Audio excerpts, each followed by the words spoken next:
Okay, so Oracle Cloud Foundation Overview Day 1.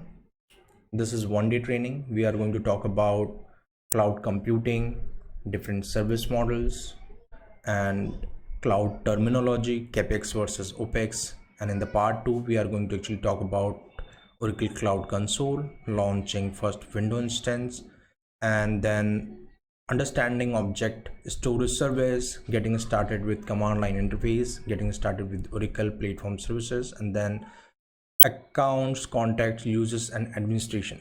So this is part of the agenda. First half is more focused on the theory one, whereas the second is more related to your hands-on exercise.